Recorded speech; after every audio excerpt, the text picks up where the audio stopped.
Hello, Year 4. This is your computing flipped classroom for next week, or for this week.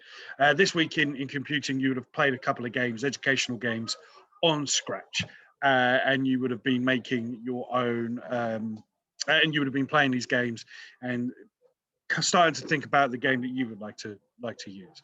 Now, for this week, you're going to be planning your game. So I thought this flipped classroom just to help you sort of understand some of the features that Scratch has. So I'm going to share the screen with you and just show you very quickly how to log on to Scratch at home. You can use it on a tablet as well.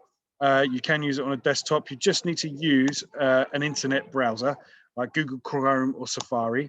We go into it, and in the search bar, okay, we are going to type in Scratch. And then the first one that comes up, Scratch Imagine Program Share. Click on that and it takes us to this page. You don't need to worry about clicking any other button at the top here apart from Create. If you want to look at Explore, this is ideas that other people have put up, and you can have a look at them as well in your own time if you want to. I'll go back to this in a moment. But let's go to Create, okay?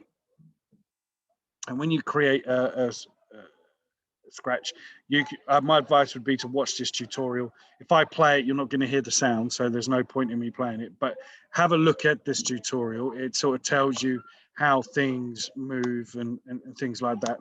And I'll show you very quickly how to make a sprite move, for example. So a sprite is our character that we're going to make move. And all of these sort of inputs that we've got here, we're going to put onto our worksheet in the middle here. We're going to start to code for this sprite. So I'm going to put every time when I press the space bar, that's what event is, I'm going to do something. My sprite is going to move 10 spaces. And then every time, event, every time I press the up arrow, my sprite is going to turn 15 degrees. And let's do one more. Every time I press the down arrow, my sprite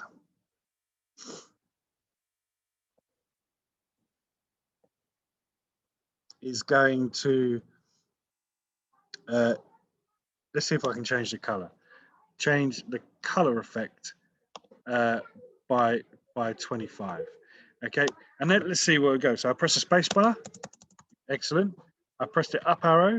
It turns around. Hold it down. It does a little dance. And if I press the down arrow, it changes color. Okay, so all these inputs that I've put here are now happening when I press them on my sprite. This is called coding, and this is what you're going to have to do when you're making your game. Now, what I would like you to do at home is just go on to Scratch and just play about with it. You know, don't worry if you get things wrong or anything like that. Try to make your cat sprite move. You can even make your own sprite if you want to, and you do that simply just by creating a new sprite by going down and clicking on this one here. So you can either choose one, or you can paint your own, or create your own, or you can upload one, which loads one. And yeah, you just have some fun with it, okay? Get used to using it again, because we used it a long while ago. Now, just to show you as well, you can get some ideas. If we come out of this and go back to the Scratch website, so we click on the Scratch, we go to Explore, we can have a look at some projects that other people have done. And we can have a look at some games that maybe have been done on Scratch.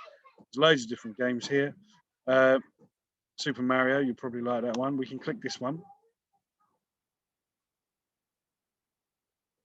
And it will take us to the project. Okay, we click on here and it tells us to move arrows to move. I move my arrows. They've added music to this one. Oh. Howdy, Mario.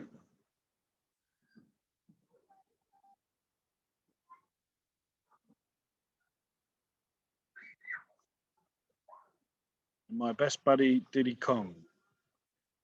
It ain't gonna last up there any longer.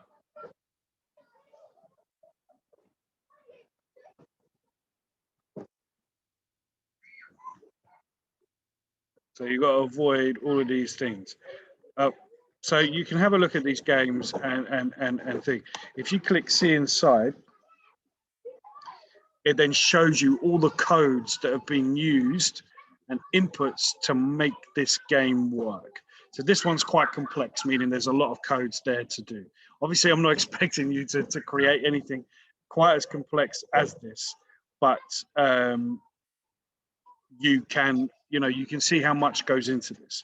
So you're going to be creating one yourself during the next weeks. But for this week, your computing lesson will be you'll actually be designing it and planning it. So you won't actually be using Scratch this week in computing. So at home, my advice to you is to go onto Scratch, follow what I've done in the flipped classroom, play about with it and get used to it. Have a look at what other people have done as well, so that then next week, when you start making your game on Scratch, you're already that little bit of ahead of the game and you know how to use it. All right. So remember, the game that you're going to be making isn't going to be like Mario. It's not going to be a platform game. It's going to be where you ask a question, and then someone puts in an answer, and what happens where you get it right or wrong. It's called sequencing, and it's going to follow a particular pattern in the game. So that's what you're going to be looking at next week. But give it a go. Just go on Scratch, have a little mess about it. Next week's Flipped Classroom will be more about how to use patterns and sequencing to make your game work. But for now, just explore and have fun with it at home. All right, then, guys, see you in the next video. Bye-bye.